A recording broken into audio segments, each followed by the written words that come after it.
ಅವರೇ ಅಕ್ಕನ ಮಕ್ಕಳು ಅಂತ ಜೈ ಹಾಗೆ ನೀನು ಫೀಲ್ ಆಗ್ತಿದ್ಯಾ ಅಲ್ವಾ? ಅಷ್ಟೇ ನಿತ್ಯ, ನೀನ್ ಕರೆಕ್ಟಾಗಿ ಗೆಸ್ ಮಾಡಿದ್ಯಾ. ಅಭಿದಿವ್ಯಾಗೋಸ್ಕರನೇ ನಾನು ಮನೆಗೆ ಹೋಗಿದ್ದೆ.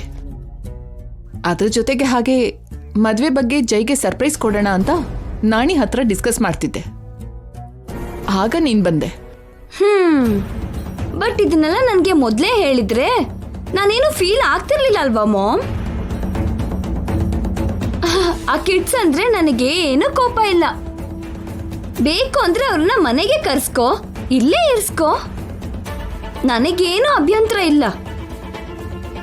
ಹೇಗೂ ಮದ್ವೆ ಆದ್ಮೇಲೆ ನಾನು ಜೈ ಮನೆಗೆ ಹೋಗ್ತೀನಿ ಅಲ್ವಾ? ನಿನ್ಗೆ ಬೋರ್ ಆಗ್ದಾಗೆ ಆ ಕಿಡ್ಸ್ ಜೊತೆ ಟೈಮ್ ಪಾಸ್ ಆಗತ್ತೆ. ಬೇಡ ಬಿಡು ನಿತ್ಯ, ತಾಯಿನ ಮಕ್ಕಳನ್ನ ಬೇರೆ ಮಾಡೋದು ಪಾಪ. ಹಾಗಾದ್ರೆ ಅವ್ರ ಅಮ್ಮನ್ನು ಕೂಡ ಇಲ್ಲಿಗೆ ಕರ್ಕೊಂಡ್ ಬಾ, ಎಲ್ರೂ ಒಂದೇ ಜಾಗದಲ್ಲಿ ಇರ್ತಾರೆ. ಆ ಟೈಮ್ ಬಂದಾಗ ಹಾಗೆ ಮಾಡ್ತೀನಿ. ಮಾಮ್, ಮತ್ತೆ ಆ ಮಕ್ಳು ಯೋಚನೆಯಲ್ಲಿ ಮುಳುಗಿ ನನ್ ಮದ್ವೆ ಕೆಲ್ಸನ ಮರೆಯಲ್ಲ ತಾನೆ? ಇಲ್ಲ ನಿತ್ಯ, ನನಗೆ ನಿನ್ ಮದ್ವೆನೇ ಮುಖ್ಯ, ಅದಾದ್ಮೇಲೆನೆ ಮಕ್ಕಳು. ಎಸ್ ಮಾಮ್, ಮದ್ವೆ ತುಂಬಾ ಗ್ರ್ಯಾಂಡ್ ಆಗಿ ನಡಿಬೇಕು.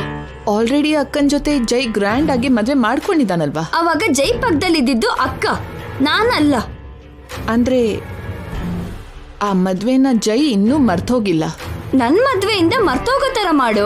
ಗಂಗನ್ನ ಮರ್ತೋಗೋದಕ್ಕೆ ಸಾಧ್ಯನಾ? ಅಕ್ಕ ಸತ್ತೋಗಿದ್ದಾಳೆ ಅಲ್ವಾ? ಅಕ್ಕನ ಮರೆಯೋಕೆ ಅಲ್ವಾ ಜೈ ನನ್ನ ಮದ್ವೆ ಮಾಡ್ಕೋತಿದ್ದಾನೆ. ನನಗೋಸ್ಕರನೇ ಅಲ್ವಾ ಮಾಮ್? ಎಲ್ಲೋ ದೇವಸ್ಥಾನದಲ್ಲಿ ದೀಕ್ಷೆ ಮಾಡ್ತಿದ್ದಾನೆ.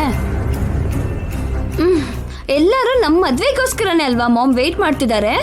ನಮ್ಮ ಮದ್ವೆ ಬೇಗ ನಡಿಬೇಕು ಅಂತ ಕೇಳ್ಕೊತಿದ್ದಾರೆ mom. Mom, make it fast. ಜೈ ಮೈಂಡ್ ಅಲ್ಲಿ ಬೇರೆ ಥಾಟ್ಸ್ ಬರೋಕ್ಕೂ ಮುಂಚೆನೆ ನಮ್ ಮದ್ವೆ ಆಗೋಗ್ಬೇಕು. ಮದ್ವೆ ಅಂತ ಆದ್ಮೇಲೆ ಜೈ ಏನು ಮಾಡೋಕ್ಕಾಗಲ್ಲ. Got it?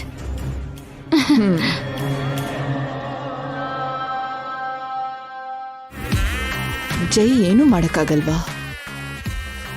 ಜೈ ಮಾಡ್ತಾ ಇರೋ ದೀಕ್ಷೆ ಏನು ಅಂತ ನಿನಗ್ ಗೊತ್ತಿಲ್ಲ. ನಿನ್ ಮೈಂಡ್ ಬ್ಲಾಕ್ ಆಗೋ ಥರ ಜೈ ಅಖಾಡಕ್ಕೆ ಇಳಿತಾ ಇದ್ದಾನೆ. ಆಲ್ರೆಡಿ ಗ್ರೌಂಡಲ್ಲಿ ಕಾಲಿಟ್ಟಿದ್ದಾನೆ. ಆಟ ಆಡಿಸ್ತಾನೆ.